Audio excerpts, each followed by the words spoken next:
नमस्कार दोस्तों, Bhuvika story world में आप सबका स्वागत है। आज की हमारी कहानी है अम्मा जी की अंतिम विदाई। पापा पापा जल्दी चलो, मम्मी आपको बुला रही है। 8 वर्षीय अरमान ने आकर रमेश से कहा। क्या हुआ, क्यों बुला रही है? रमेश ने बेटे से पूछा। वो दादी कुछ बोलती नहीं, अरमान बोला। क्या? रमेश परेशान हो अम्मा जी के कमरे की ओर भागा। क्या हुआ है अम्मा जी को? उसने अपनी पत्नी से पूछा।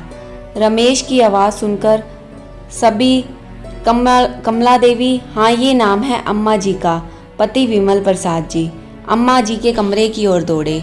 अम्मा जी का पति विमल प्रसाद जी बिजली विभाग में कार्यरत थे। 3 बेटे रमेश, नारायण और कमल और 2 बेटियां स्वाति और कोमल थी। बड़ा सा घर था, खेती बाड़ी भी बहुत थी, रुपए पैसे की कोई कमी नहीं थी। तीनों बेटों की शादियां हो चुकी थी। रेखा, रिया और प्रिया तीनों बहुएं थी। बेटियां अपने घर की हो चुकी थी। 3 बेटे, बहू, पोता पोती सभी थे। भरा पूरा परिवार था अम्मा जी का। पूरे घर पर अम्मा जी का ही राज चलता था। सब लोग एक ही साथ रहते थे। कोई भी काम बिना उनकी मर्जी के नहीं होता था, पर नियति को कुछ और ही मंजूर था। अम्मा जी की खुशियों को न जाने किसकी नज़र लग गई। विमल प्रसाद जी हृदयाघात से अचानक चल बसे। अम्मा जी पर मानो दुखों का पहाड़ गिर पड़ा। पिता के गुजरने के 6 महीने में ही तीनों बेटों ने घर का बंटवारा कर डाला। तीनों बेटों का पूरे घर पर कब्जा था और अम्मा जी के हिस्से आई छोटी सी कोठरी, जहां इनका सामान पहुंचा दिया गया था। सामान के नाम पर था भी क्या, कुछ कपड़े और उनका बिस्तर। अब बेटी ही खेती बाड़ी का, राशन पानी का हिसाब रखते थे। अम्मा जी को मिलने वाली पेंशन भी तीनों बेटे घर खर्च के नाम पर ऐंठ लेते थे। अम्मा के पास कुछ भी पैसा नहीं छोड़ते थे। अम्मा जी का खाने पीने का भी बंटवारा हो गया था। सुबह का चाय नाश्ता बड़ी बहू, दोपहर का खाना मंझली बहू और रात का खाना छोटी बहू के यहाँ से मिलता था। वो भी एक बार परोसने के बाद दोबारा कोई नहीं पूछता था। अम्मा जी तीनों बहुओं के काम करती थी, मगर अपनी इच्छा से न कुछ खा सकती थी, न ही किसी सामान का हाथ लगा सकती थी। अगर घर में कोई मेहमान आ जाए तो अम्मा जी को अपने कमरे में ही रहने की सख्त हिदायत दी। अगर भूल से भी मेहमान के आने पर सामने आ जाए तो तानों की बौछार शुरू हो जाती थी। एक बार बड़ी बहू के कोई रिश्तेदार आए थे। अम्मा जी वहीं बैठ सब्जी काट रही थी।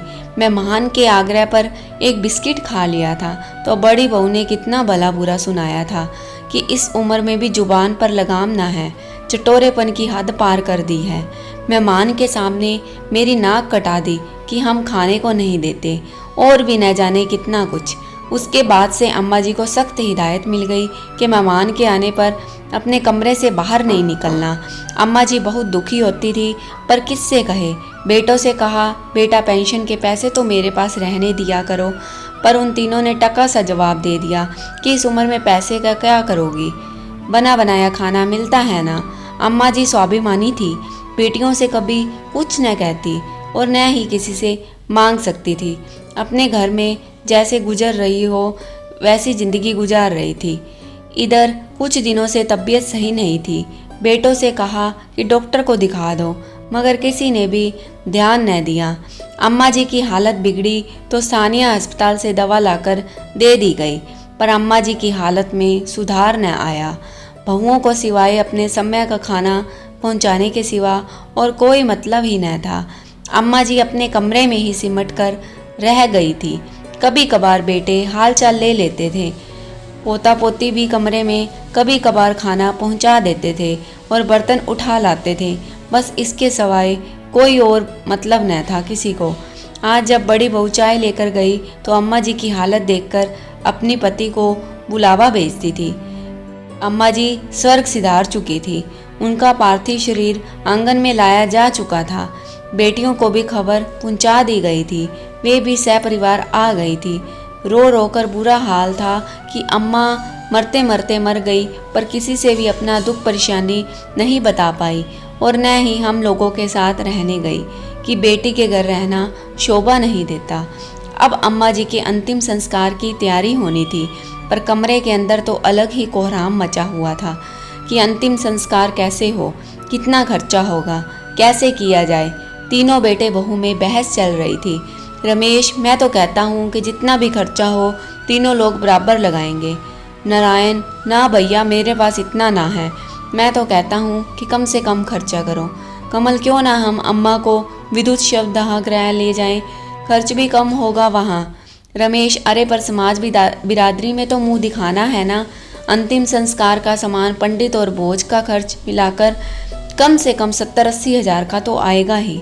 नारायण, पर अभी मेरे पास इतना पैसा नहीं है। आप लोग लगा दो, मुझसे बाद में ले लेना। कमल, मेरा तो काम अभी वैसे ही मंदा चल रहा है और अब तो अम्मा की पेंशन भी बंद हो गई, वो भी नुकसान हुआ।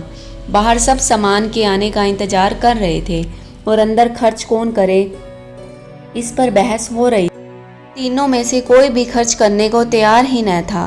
3 बेटे मिलकर भी एक माँ का अंतिम संस्कार का सामान ना ला पा रहे थे। बहस की आवाज़ बाहर तक आ रही थी। दोपहर हो रही थी पर कोई नतीजा न निकला। अम्मा जी का पार्थिव शरीर अंतिम विदाई का इंतजार कर रहा था। लोगों में कानाफूसी शुरू हो गई थी। तभी किसी व्यक्ति ने आकर रमेश को आवाज़ दी। रमेश को बाहर बुलाया गया। उस व्यक्ति ने सबके सामने रमेश के हाथ में 1 लाख रुपए रखे और बोला, इन पैसों से अम्मा जी की अंतिम विदाई का सामान ले आओ और बाकी खर्च भी इससे हो जाएगा। मगर ये पैसे मैं कैसे ले सकता हूँ? फिर उधार के पैसे से अम्मा जी की विदाई?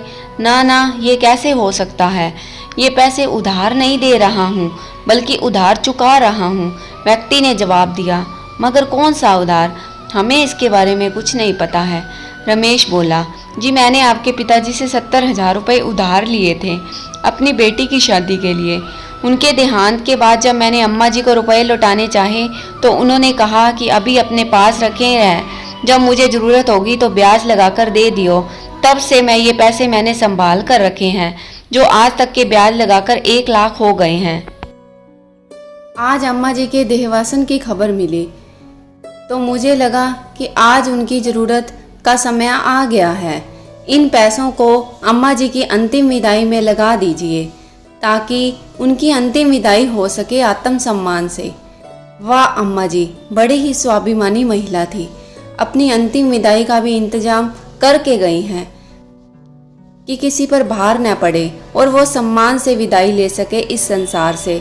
वहाँ उपस्थित लोगों में से एक व्यक्ति ने कहा। सभी की आंखें नम थी और तीनों बेटे बहू के सिर शर्म से झुक चुके थे। दोस्तों, मेरी ये कहानी आप सबको कैसी लगी कमेंट सेक्शन में कमेंट कीजिए। कहानी को लाइक एंड शेयर ज़रूर कीजिए और चैनल पर नए हैं तो चैनल को सब्सक्राइब करना न भूलिएगा। Thank you.